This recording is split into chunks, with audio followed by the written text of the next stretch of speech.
Thank you, Ricky. So I'm speaking in front of a bunch of teachers. This is very nerve-wracking. I guess I just like to start off by saying what an honor it is to be there. Like so many academics and non-academics, everybody. There was some teacher, and I could name names.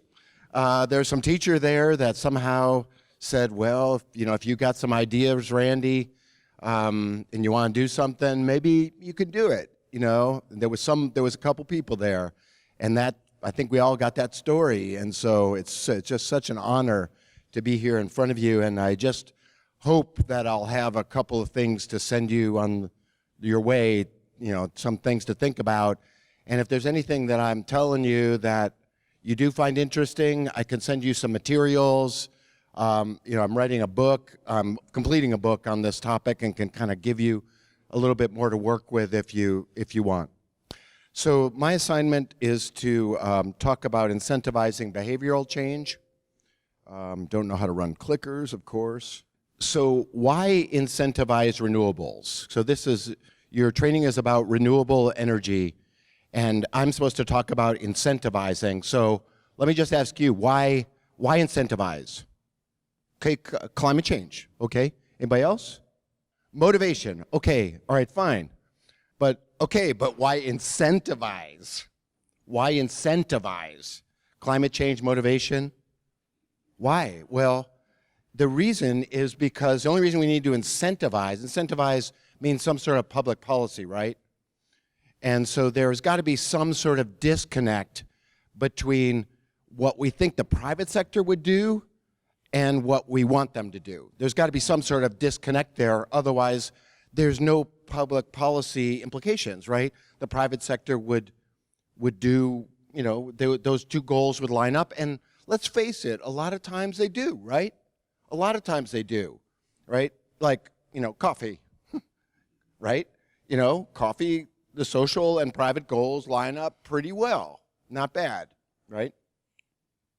But we do have, as you mentioned, we've got climate change, the US EPA. There's been a lot of economic work on this topic. The US EPA now estimates, based on the best science, that the social cost of emitting a ton of carbon into the atmosphere right now is somewhere between $140 and $240 a ton. Okay, so that's the social cost. That's the estimated economic impact of the damages of climate change. That's the best science, right? And that's a lot, right?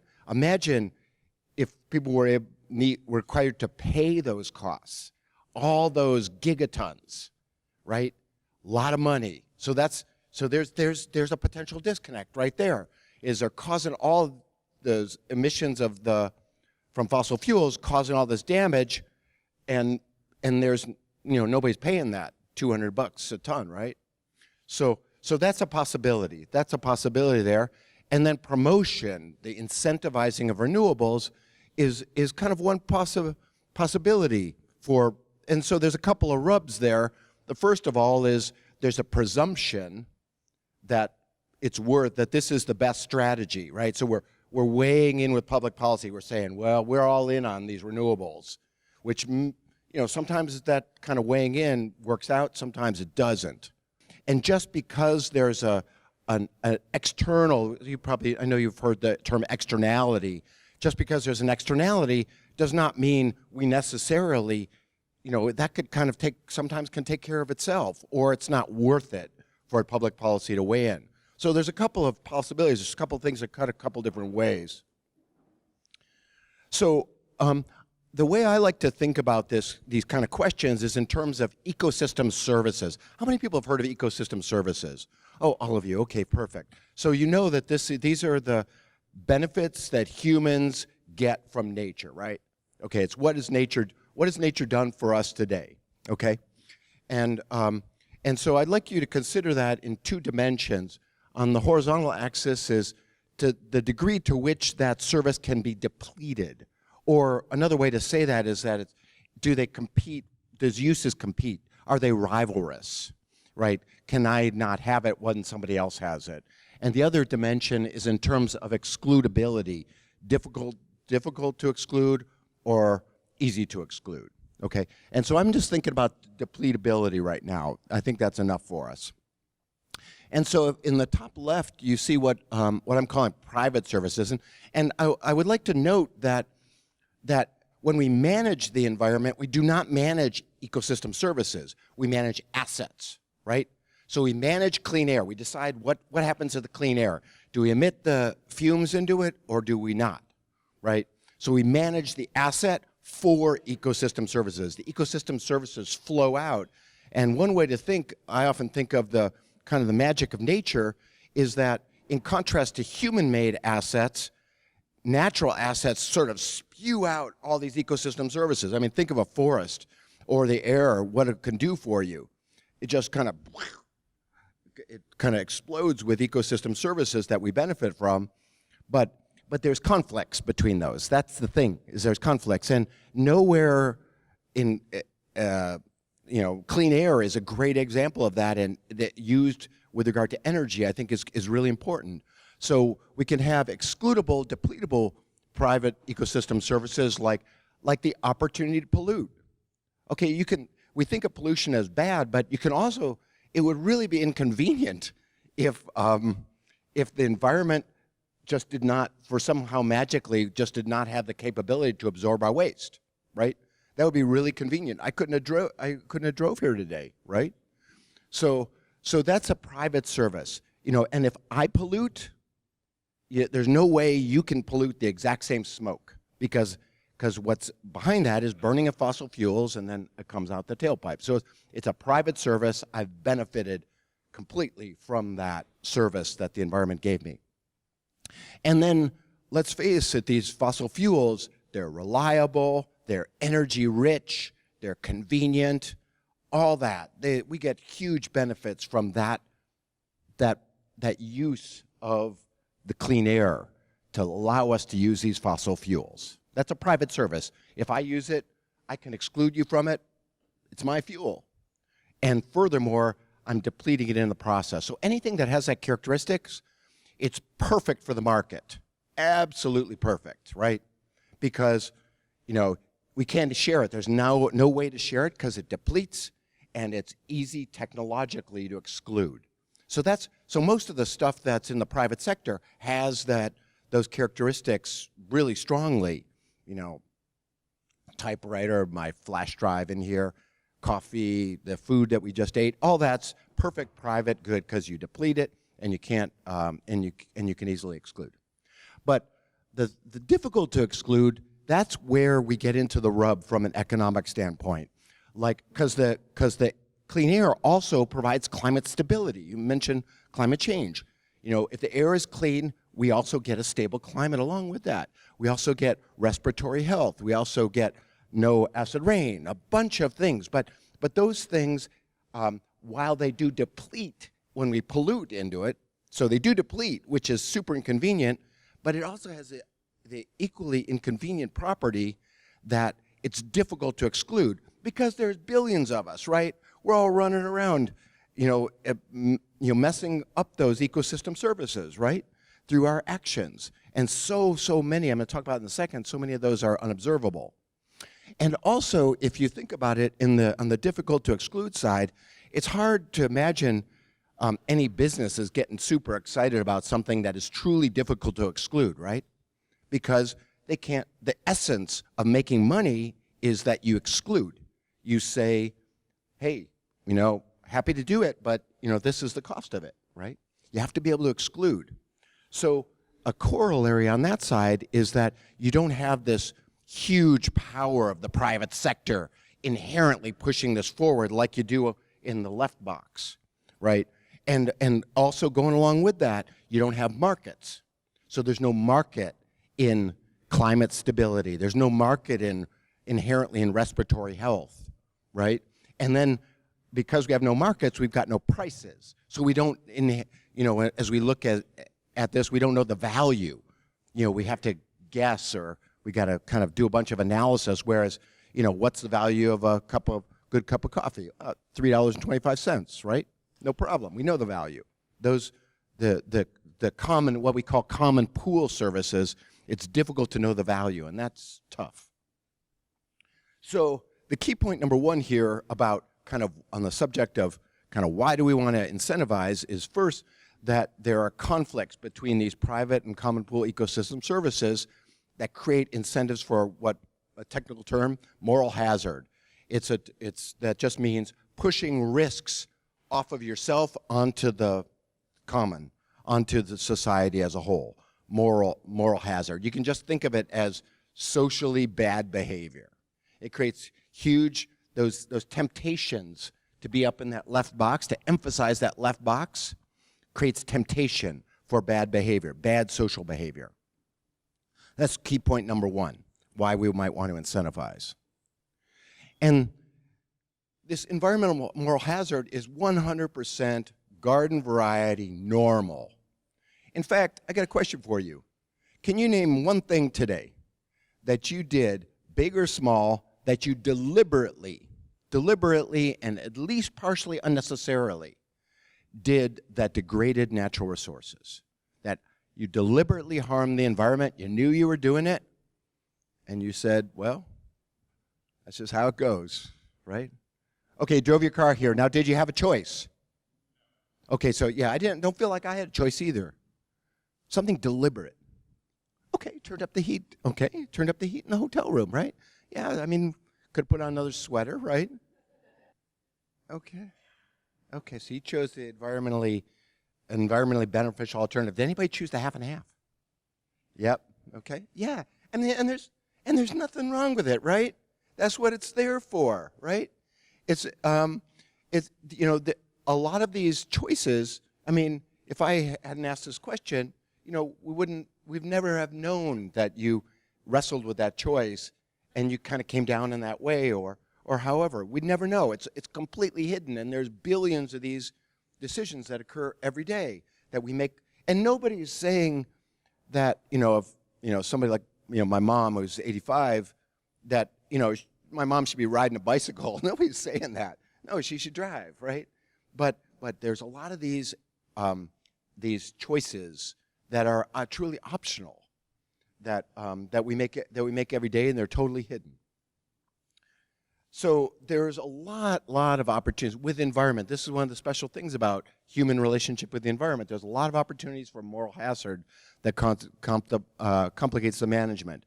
A lot of these choices are hidden. Only you know how difficult it is, how much you want the half and half. Only you will know that. We'll never know. There's a lot of easy opportunities for individuals and companies, government institutions, all people to push those costs, push those risks off onto society as a whole. Plenty of opportunities for that, and nobody will ever know. And sometimes these are prohibited behaviors, and also they're norm-driven, right? So right now in the U.S., it's really not the norm to throw garbage out the window of your car in most places, right? That the norms have shifted on that sufficiently, but in other places that's not the case, right? But it's still the norm to use the individual cups of half and half. That's where, so the norms are critical, and that will differ by society. So the question that I'd like to ask you, so there's all these possibilities of moral hazard. We identified a couple pieces. I'm sure in the rest of your training and the conference yesterday, some other things came up. So are we really so terrible and self-serving? Okay, that's the question I'd like to ask. Okay. Now, I've suggested that there is a possibility, but that doesn't mean it's reality, right? Because that's the distinction there. I've sketched out some ideas for you, theory, hypotheses, stories, but there's a difference between stories and empirics, right? And so when we talk about human behavior, a really key way to get insight into human behavior is to do experiments. And so I want to do a simple experiment with you. I've given you 2 cards, right? You should have a red card and a black card. Is everybody got a red card and a black card? Okay, we got 2 reds over there. We need a black card for sure. So everybody else got red and black? Okay. If you have two of one color, please just put your hand up, and I know Leslie will help you out. Okay. So yeah, one red and one black. Okay. So here's the game. Okay, and I would like you to, I think in the back as well. Yeah. Here's the game. I'd like you to a lot of times we'll in these experiments, we'll actually play for real stakes, money. Okay, and so I'd like you to just act as if you're playing for real money, if you could. And so here's the game. You have one card of each. If you hand in your red card, you get $1. And in addition, you get $1 for every red card handed in by everyone else in the group. Okay? So that's possibility one if you hand in your red card. And if you hand in your black card, you get $5, and in addition, you get $1 for every red card handed in by anyone else in the group. And we all have the same rules applying to us. And your decision is just a simple one, and I'm going to again ask for a bit of help here, is in this basket, the rounder basket, I'd like you to put the card with your choice, either red card or black card. And in this basket, the more oblong one, I'd like you to put your discard in. Okay? The whole group, everybody, the whole room. So I guess there's about 50-something. So yeah, you can get a little exercise. Come on up. Yeah, that's a good way to do it. Yep. Yeah, that's good. Everybody understand the game? Yeah. So your choice, discard. And that's the game. Okay, everybody done? Okay, great. I'm just going to put this over to the side so I don't mess up. Okay, so let's take a look first at the social optimum. Okay, so we're all done. Which is the socially better choice here? Okay, it's red. It's red. Okay, is it a big difference or small difference? It's a monstrous difference, isn't it? It's a huge difference. So I put two decks here and separated them.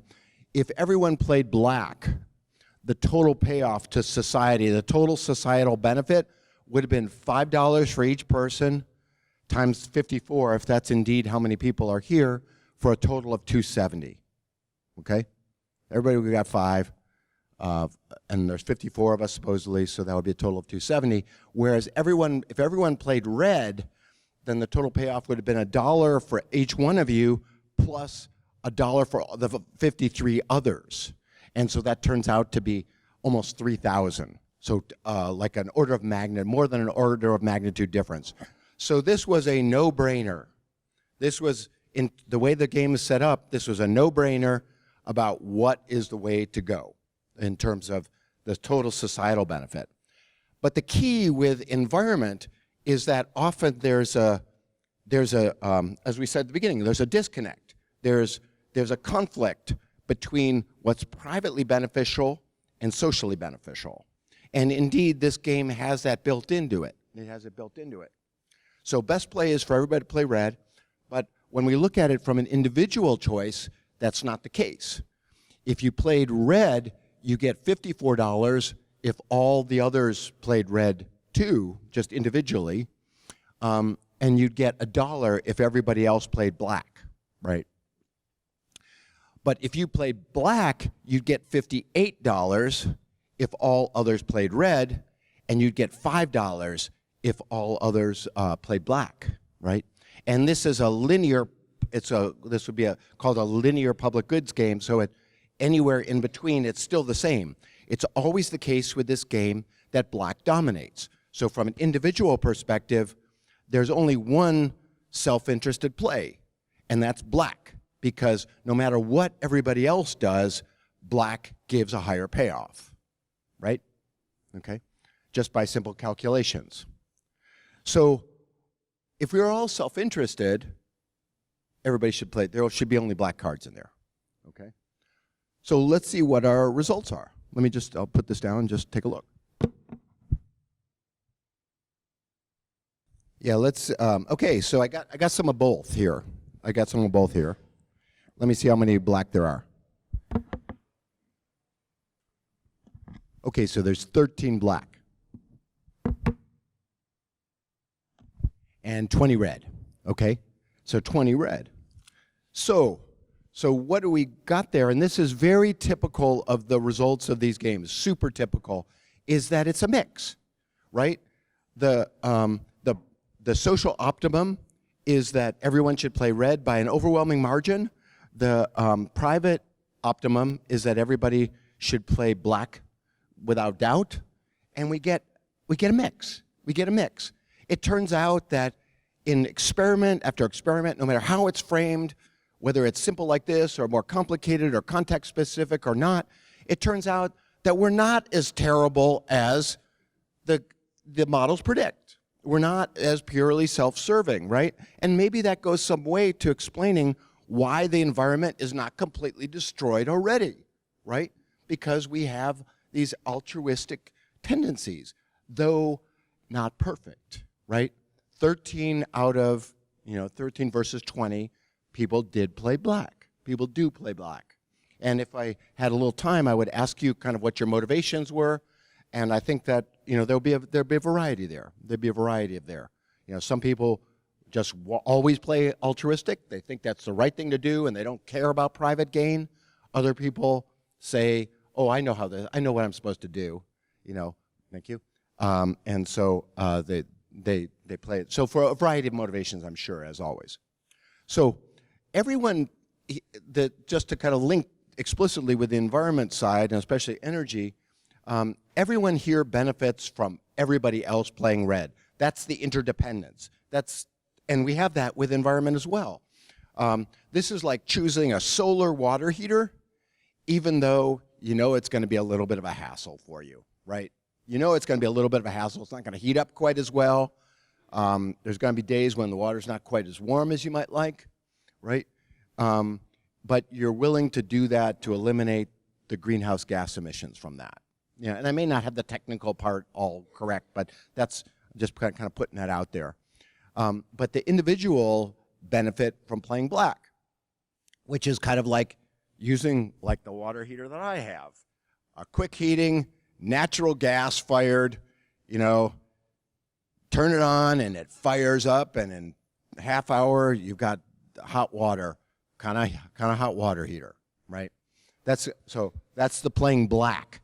But I'm going to benefit from everybody else choosing the solar option. I'm going to free ride off them. That's the inherent nature here.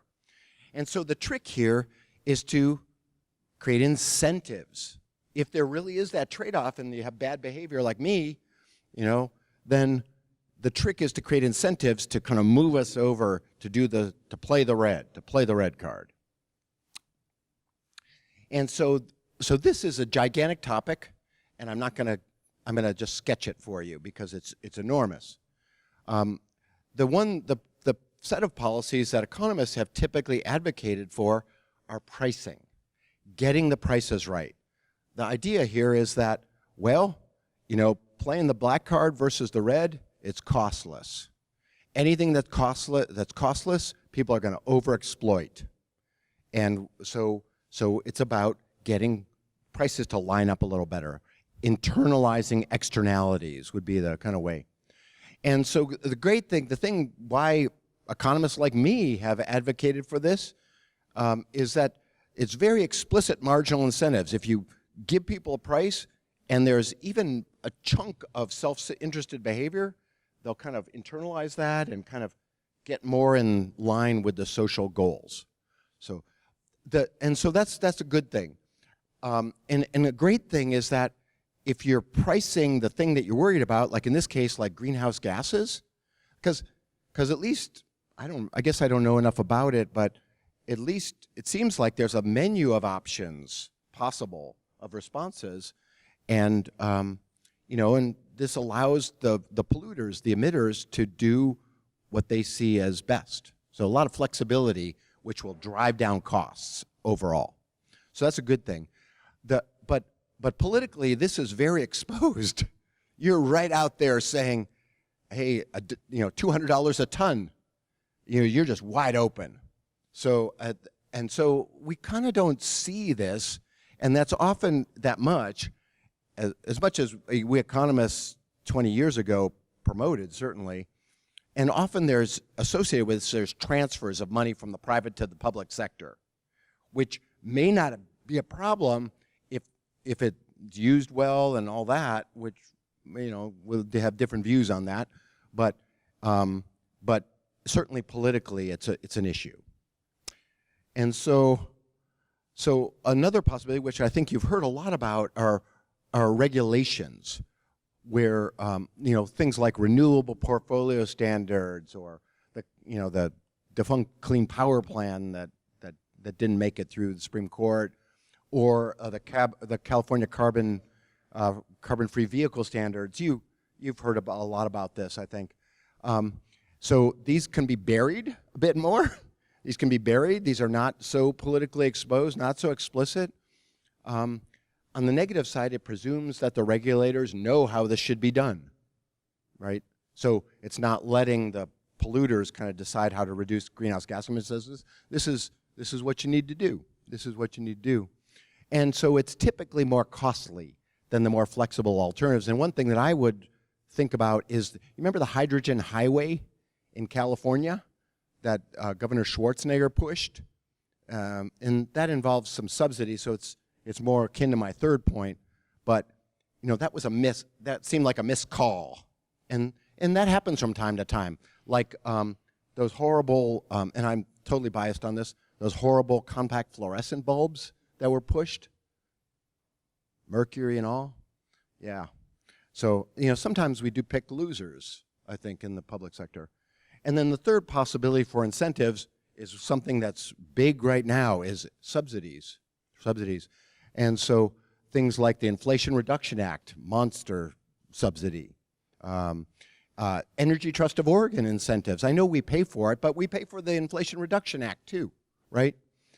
So giving positive incentives, not like pricing where we say, let's give you an incentive to stop. We're saying we are going to give you an incentive to go in this direction, and so on the positive side, everybody loves gifts, and so there's likely to be little political resistance, or less anyway. But again, it presumes that the regulators know what should be done, and I've worked a lot with Energy Trust, and they know a lot about this, so I kind of don't doubt it, actually. But it takes resources away from other public investments, increases the public borrowing at the federal level, certainly. And moreover, this is a subtle point, but it distorts the economies in favor of that subsidized sector. It twists it in that direction, which may or may not be a correct twisting, and it kind of tells the market, gives them big incentives saying, okay, this is the way to go, not that. And, you just hope the government's right on that, right? So those are the three areas, and I see Ricky's over here, so I'm gonna stop there. Thanks.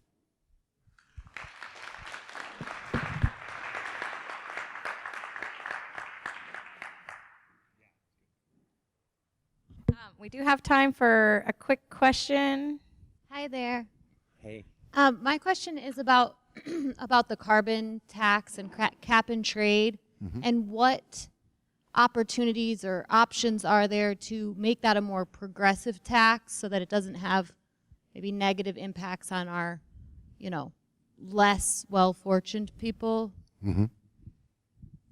Oh, yeah. Well, there's some good options out there, and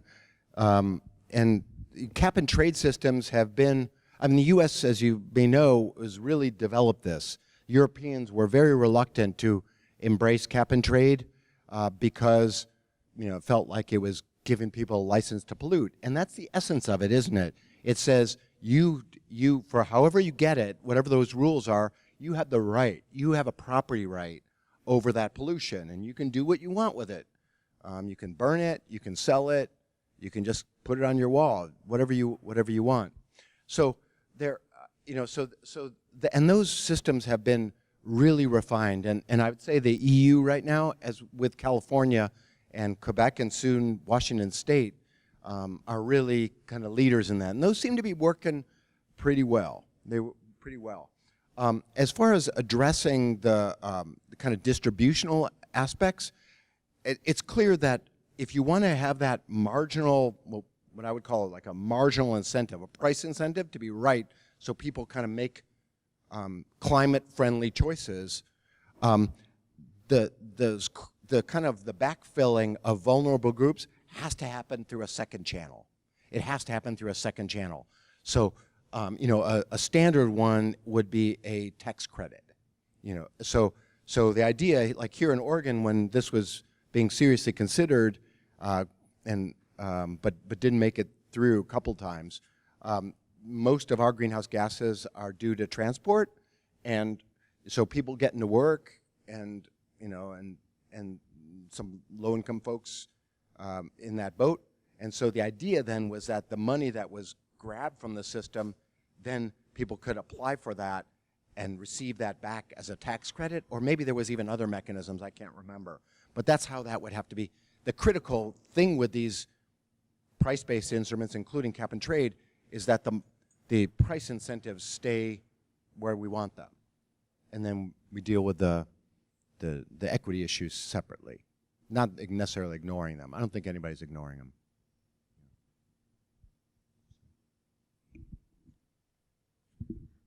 All right, one more. Sorry to keep you guys over. If you must leave at 1, it's about 1 right now. So. At least my news feed is filled with examples of how in the past some of the issues been pushed onto like private decisions, like plastic recycling, perhaps being started by plastic producers, to make it so that it was the people's personal decisions, and that's where the responsibility lies. It looked like in your talk you're kind of going back and forth, and I was wondering if you could help me understand that topic now in the context of what you were covering. The personal choice issue. Is that right? Yeah, I think carbon footprint even too, making sure that we were all calculating our carbon footprint and we felt like that was our responsibility, and then that would take the responsibility off other parties that might have, like corporate or government parties. Right. Well, I guess we're all participating in these markets, whether we're sellers or buyers, right? So when it comes to dealing with carbon footprint and kind of taking care of that, there is no us and them, really. I mean, it may be politically convenient to say, oh, the corporations, but really, we're all buying that, right? So it's a market. It's a market, and we're all in it. And then so that's first point. Second point is in terms of the own decision. We saw in our experiment that we're not all completely bad or good. So it creates an interesting kind of incentive trade-off, because if we get in with too heavy a hand, it's possible that we could supplant some of those altruistic tendencies, right? The norms, the emerging green norms, which we're seeing. I mean, I heard in the presentation from Josh Keeling a minute ago that I learned that really, there's huge private sector incentives that are just driving a lot of this shift. So if we enter with a big regulatory footprint or even a price footprint, we'd have to be careful to not kind of overturn that. But to the extent that there is this tendency to emphasize self-serving behavior, which certainly it exists, there's no reason to believe that would, in the short run, be avoided by allowing us to make the choices, right? I mean, yes, we choose green alternatives. Yes, when we build decks, we go after sustainably sourced hardwood, perhaps. We do that, but it's a small amount of the market, right? And just if we believe these types of models of self-interested human behavior have any street creds at all, We got to pay attention to that, and that does not argue for individual choice. It argues for pushing society through one of those three mechanisms in the direction that is the red card play.